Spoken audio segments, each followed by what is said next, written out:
You're listening to the Bahá'í World News Service. Now live local house of worship. Lingkod kay Bahá'í.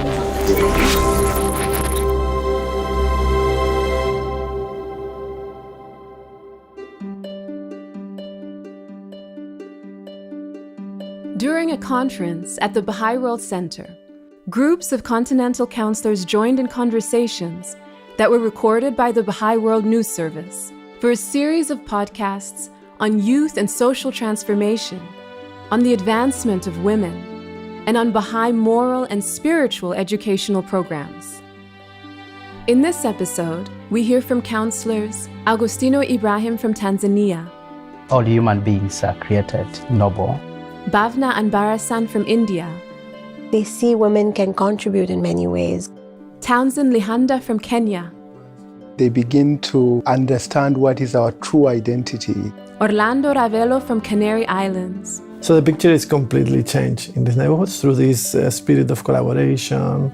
Yevgeniya Poluektova from Ukraine, You have this power inside, and also working together with other people, this power is multiplying. and Niroshini Saleh from Sri Lanka. Not only the mothers, but the fathers also participated, and they had a beautiful consultation.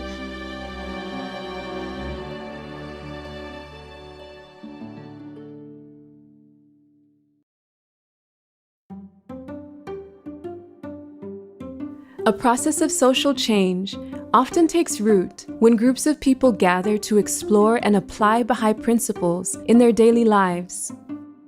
Some of these gatherings are dedicated to collective prayer that infuse a new spirit into the life of a community and enable participants to explore the principle of the equality of women and men.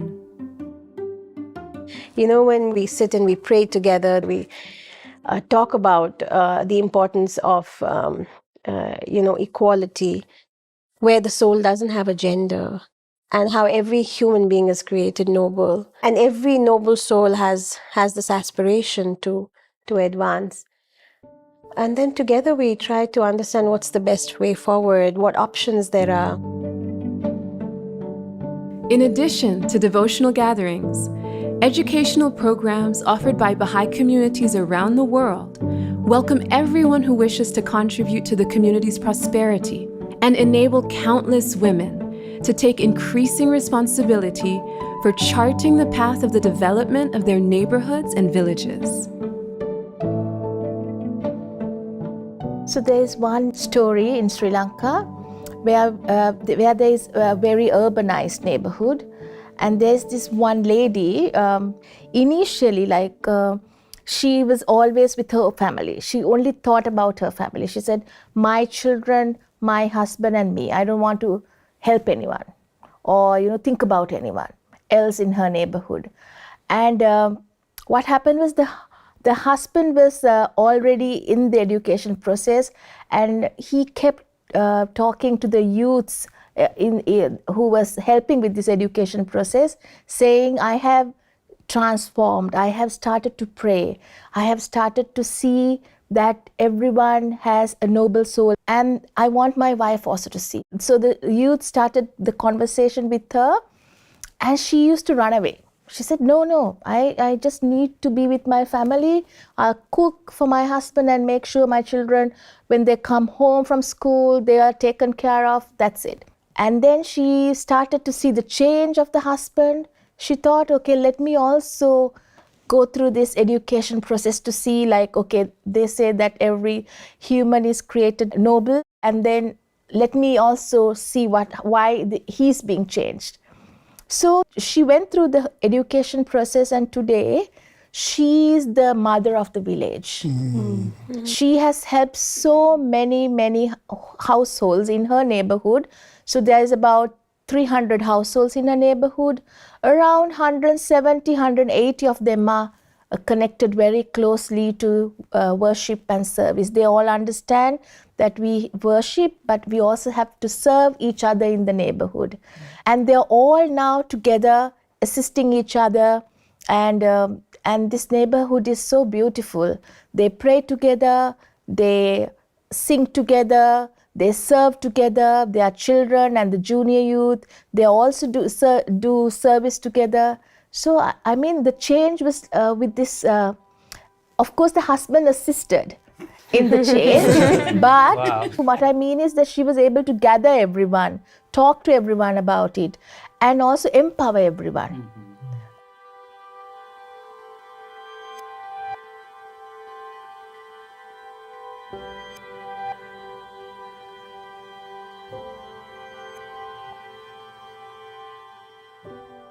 Talking about empowerment, it's very interesting for me, and I think it's across the world when you think about this educational process.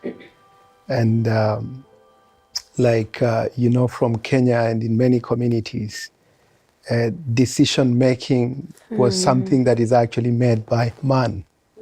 The mother has actually gone to work in the farm, and when he comes back, cows are not there. The father has actually decided to sell all of them. So the mother is not part of the discussion. But through this participation in the educational process, the mother, the father, and the children, helping them also to advance, then so much is actually learned. And we began to see in some of the villages that, at the level of the family now, they will be able to consult. So the father don't just make a decision.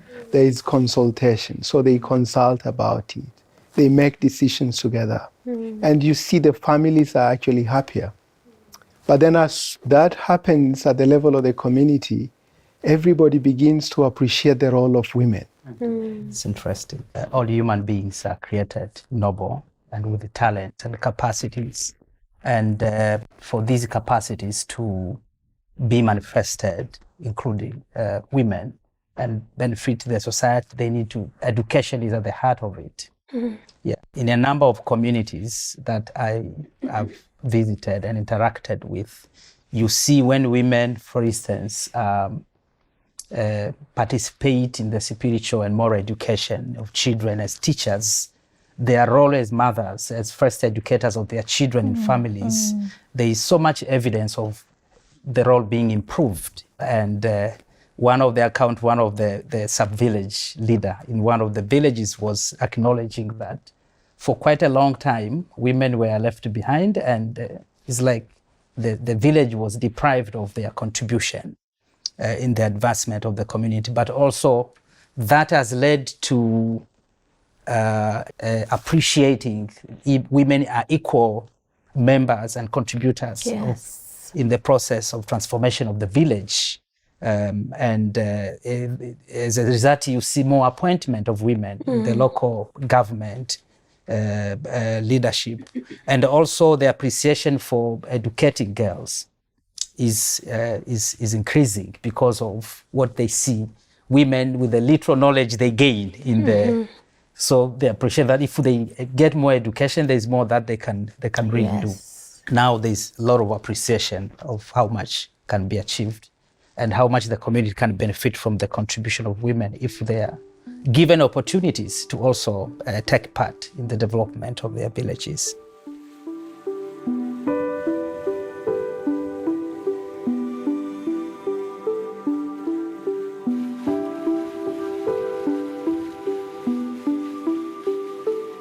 I spoke just this morning to a friend from Greece. There's a group of mothers, they were reading some passages from writings together, and one of them was that, I don't know it in English, the backbiting quenches the light of the soul. Yes. And it was funny that they decided that they're going to support each other to avoid backbiting. And they would be so proud, like coming next day to say, like, oh, my neighbor was saying something and I didn't say it back. So just to see that also, it's a very small thing. Yes. But how much it also changes the relationship. And Yes. and not only that, okay, you don't focus on faults of other person, but also then they have then time and space to talk about things that they actually can do together. And this is very interesting that because you talked about service, this idea of like everybody making a contribution, that this just gives so much power to people. Because if I'm gonna cry because Because if somebody thinks like they cannot do anything, this is the definition of helplessness. No? So to me, this idea that you have the capacities to contribute, that is true empowerment. It's not just giving a possibility to vote, which we have, a possibility to go to have education, which we also have access to, but the possibility to actually make a contribution to society. You know, so this year I spoke to so many like refugees, and this is interesting to see that, you know, when you have to leave your country and then you go to a place you don't know the language, you don't know nobody, and there's a lot of people say that they really feel like they are nothing, you know. There's a lot of people say, I had something in my home country, and of course the reason they left because they were looking for safety for themselves and for their children. And myself also, I got out of Ukraine a year ago. And then one person said that when you do something for others, the horror disappears.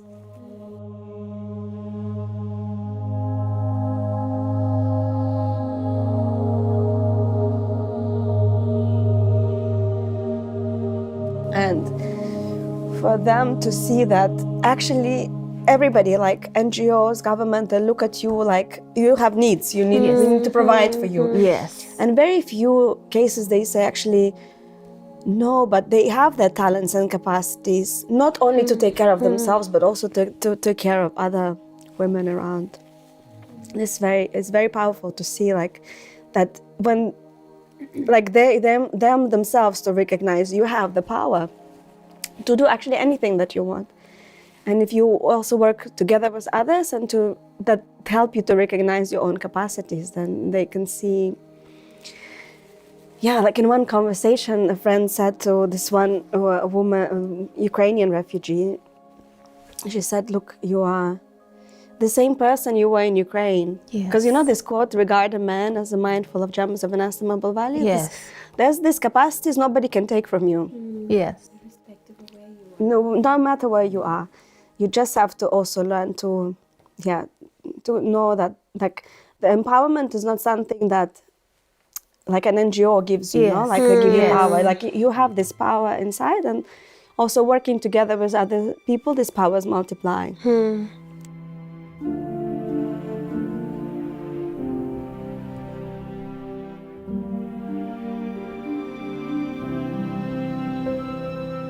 Actually, I was also just thinking, while we've come a long way, there's a lot of questions that we have, you know, like, so we have like what we are seeing now and we are trying to learn about. There are young girls who get educated and they're empowered now. They have a vision for life. But then when it comes to decisions related to marriage, you know, the family has a big role in India to play. So what we're learning about is, how do you assist now a girl? What is the path after that? How do they continue to grow as they did up until marriage? Because there are times when, you know, these young girls, they begin to get educated, they begin to think about their village, they're empowered, they go and talk to families as opposed to only being at home. They also do housework, they also help their family. But once they get married, then talking to the family of where they're getting married, what is their understanding about this vision of service to one's community and bringing about transformation and allowing them to grow. And the role that they can play not only in the household but also in society. And allowing them to grow. It's like this bird, you know, like many times we talk about this, and it's like this bird that has begun to fly. And if you don't allow it to continue to fly, then again, they're just going to be in this cage. And I don't think we have it. Like, I think we've begun to see some glimpses of how many girls, when they go back, when they get married, they're able to share with their families of, you know, their in-laws about what they're doing in terms, especially I think education has a great impact. And many families have begun to appreciate, but I think we have a long way to go in terms of like, what is the path that takes place after marriage? And I think another question, which I think you raised at the beginning, what is the role of men, I think, in assisting this process, in creating an environment which allows women to flourish also? Maybe I can add one more question to that, just related to that. Not just the men, but maybe thinking of the role of the institutions, the role of the community, because they're actually part of this. So I wonder, of course, in that context, as we talk about the role of men, it might be also be very helpful to think of the role of the community. Which role does the community play and the institutions within this community? And the extended family, like, you know, when these young, so we have like, I mean, maybe we can relate to it at this point, we're young mothers. You know, but the family support, when there's a mother who wants to be able to contribute to the community, do things that, say, for example, continue to serve as a teacher with children, or even assist many communities to do that. How does the extended family and the family or the community come in and support the husband. And the husband. That's by default. That's part of us. How do they assist you in taking care of your children, which I think, like, you know, initially that's like your primary responsibility.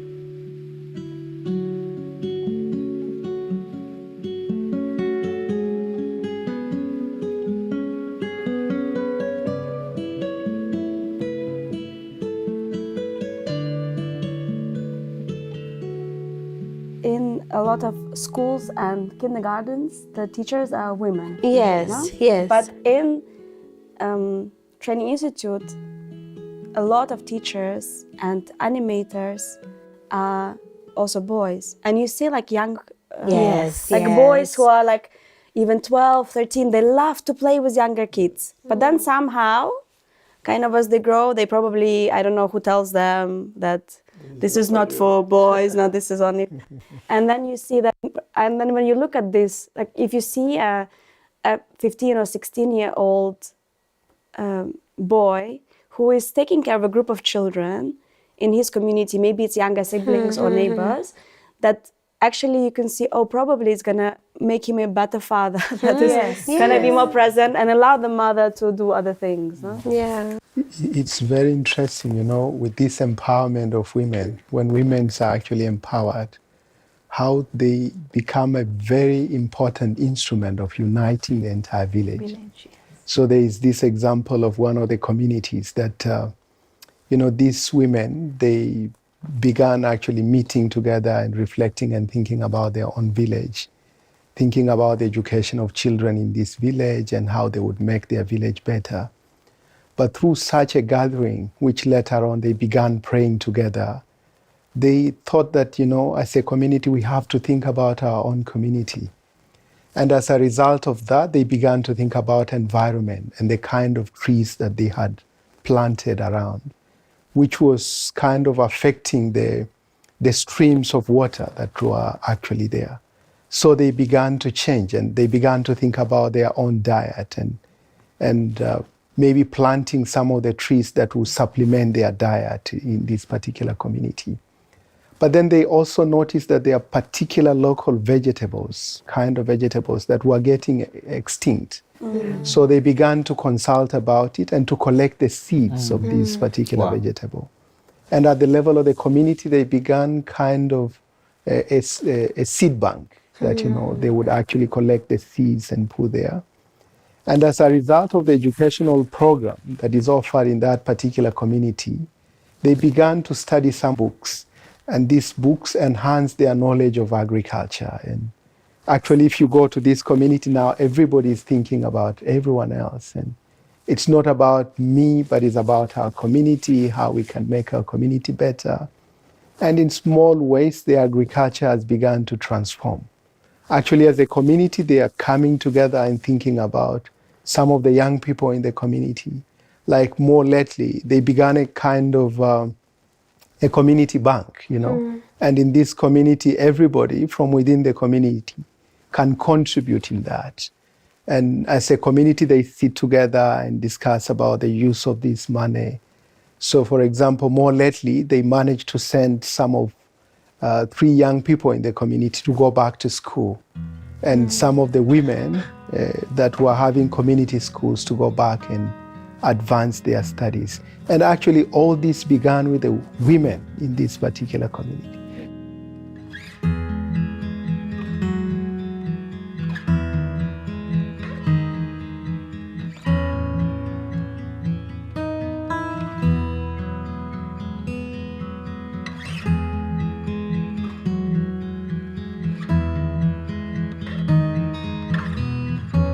So Orlando, you have to share something now. I was actually maybe from Gran Canaria. There must be something. It's not all equal there, right? Like. While I was listening to you, really, I was recognizing many of the signals of what you are sharing. No? Mm-hmm. Because I was always remembering one neighborhood in Canary Islands that really we can see how it started. The process in the whole neighborhood started with one woman that she really she fall in love with the neighborhood, and this is a neighborhood where the circumstances are of poverty, conflicts, a very difficult lifestyle, and for many years the authorities also they abandoned a bit this reality. But this woman was trying to figure it out, how I can assist this community, how I can contribute. But she was feeling a bit frustrated in her attempts. But one day she realized, I need to be with the people, I need to read reality, I need to find other women like me that are and share their concerns. And through this process of visiting, put them in contact with the institute process, with the training institute, a process start to emerge. And they realized that actually there were a lot of problems in the neighborhood related to health. So many mothers and grandmothers also, because it's a neighborhood full of young grandmothers, had health issues. Many health issues, some related to addiction. So, to make the story short, they decided, let's do some sport together. And this is very strange in this community, because they don't do anything together. They just say, let's do some sport. And they start with a group, a small group, and the group start growing, and they start a conversation about identity. We are not only our body, we are taking care of our body, but we need also actually to nurture our soul. So they start combining sport and prayers. So suddenly, many women in this place, they start like improving, like feeling better, talking better, because health-wise. Yes, health-wise also, and self-esteem start to come back, start to be nurtured. And what happened then is that they were always quiet at home, not very participative, but they start saying, oh, we can do things. No, we are able to improve our reality. And the group started becoming larger and larger, so 60, 80 women from them. So it was like a revolution that the authorities realized what is happening here. Why is a large group of women in this neighborhood doing sport? Then they sit down and they pray. What is this? In our setting, this is like very strange in Western setting. Like, why are they praying after doing sport? So the mayor of the city was so interested that she arrived to them, and she was is a woman. A woman also, yes, the mayor, and she was saying, "I'm going to support everything you say. I will follow you." So they started to become teachers of children. So they are fostering a process with 100 children in the neighborhood, and so the story completely reversed. That's what I mean. So they also have a lot of problems with poverty. So they live with very limited resources. So the women start to empower, and they start a project, a social action project, and they are learning how to tailoring, to sewing and to tailoring, and they already are creating a path of development when they can create these clothes and sell it and have prosperity. So they are also creating projects like this to bring prosperity to their community. So the picture is completely changed in these neighborhoods through this spirit of collaboration. And at the end, we saw resilience on them. Now we saw that from all these difficulties that they were facing, in the right environment, when this is nurtured, they flourish and they can become an inspiration. So it's not now a movement of women anymore. Yeah. Everyone are following them, all the families, the children. Now the husband, they're saying, oh, we need also to awake. We also need to be healthy. To assist. No? So it's so beautiful to recognize signals from what you are saying in different, so very different societies and different realities. No? So it's like a team whose half players were not playing. Now they are playing and they're winning. Yes. It's interesting. What do you hear? The need and the desire for empowerment still takes the form of the numbers. That empowerment and equality means 50-50. Yeah, so it's still at that level, which for me, I think is a stage. Yeah. But fundamentally, I think what we are seeing in these communities where they are learning to apply these teachings of Baha'u'llah to better their social and material life is more at the heart of it. And that is this appreciation of the conception of oneness of humanity. Yeah. So the word empowerment takes a new meaning. Yes. Yeah. Yeah, it's not limited to division of chores or... Yes. Yes. I think it also has a lot to do with opportunities that are created for each member of the family to advance, irrespective of gender. Gender, yes. And to be of service to others. Yeah. To the community. Yeah, to the community as well. We actually really enjoyed the conversation also, I think. Good. It was just so really like a conversation. The many things that came up were new to all of us. Like all the stories were very inspiring. So it's interesting how it's interesting how the realities are different. So you know when you talked about like a man selling a home, I was like, what? Excuse me? Or like this 13-year-old marriage, just like we're totally different, you know. But then the underlying problem is the same. It's just manifested in different degrees and different forms. Yeah. It shows how the world is one. And what is hurting somewhere else is the same thing on the other end of the world. And some of the things you shared is like more advanced than Like what? Like I don't know, that's just like this consultation and how like this what you say, that they really improve the environment and other things, and like how it's very also tangible. It's not just like you know, like a lot of things are like, it's not an abstract idea. What I mean is like, is a village, is the community. They come, they do, and then it's like that you see. It's like almost like you see, oh my God, I want to see this in my village. You know? But even our conversation for me is a confirmation, the identity of the soul. That's right. That the human being's true identity is the soul, regardless of the continent, the country, the color, and the gender. The aspirations come from the soul, and this soul has has one source. That's right. Yeah.